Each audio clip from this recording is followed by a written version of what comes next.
Hello friend, नमस्कार। और मैं हूं आपकी संजू यादव। हमारे Sanju Yadav audio official channel में आप सबका स्वागत है।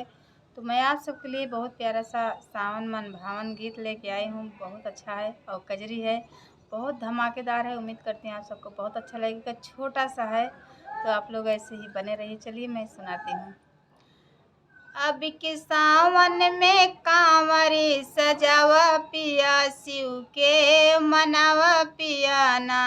अब के सावन में कांवरी सजावा पिया, शिव के मनावा पिया ना।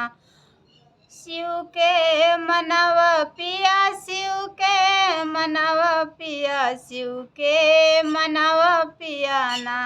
अब के सावन में अब के सावन में कांवरी सजावा पिया, शिव के मनावा पिया ना।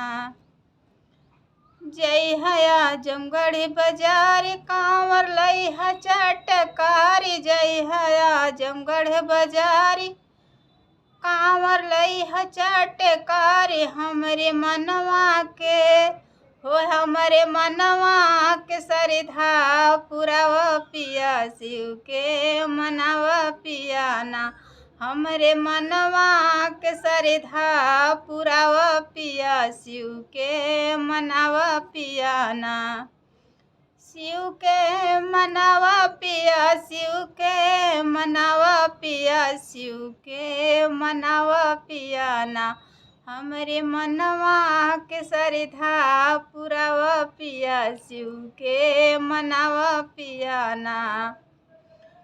जय है सासू ननद संग में लहुरा देवर, जय है सासू ननद संग में लहुरा देवर। सबके संगवा में सबके संगवा में जलवा चढ़ावा पिया, शिव के मनावा पिया ना।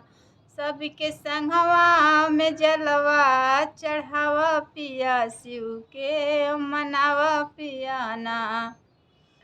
अब के सावन में अब के सावन में कांवरी सजावा पिया, शिव के मनावा पिया ना। अब के सावन में अब के सावन में कांवरी सजावा पिया, शिव के मनावा पिया ना। खुश रहे परिवार जोड़ी रहे हर, खुश रहे परिवार जोड़िया रहे हो हमार। खुश रहे परिवार जोड़ी रहे हो हमार। हमरे गोदिया में हमरे गोदिया में ललना खिलावा पिया, शिव के मनावा पिया ना। हमरे गोदिया में ललना खिलावा पिया, शिव के मनावा पिया ना। अब के सावन में अब के सावन में कांवरी सजावा पिया, शिव के मनावा पिया ना। अब के सावन में कांवरी सजावा पिया, शिव के मनावा पिया ना। तो कैसा लगा तो आप लोग ज़रूर कमेंट में बताइए। और इसी के माध्यम से आप लोग को आगे नेक्स्ट वीडियो में सुनने को मिलेगा। तो आप लोग अपना आशीर्वाद प्यार दुलार दीजिए, सपोर्ट करिए। तो चलिए मैं आगे नेक्स्ट वीडियो में मिलूँगी।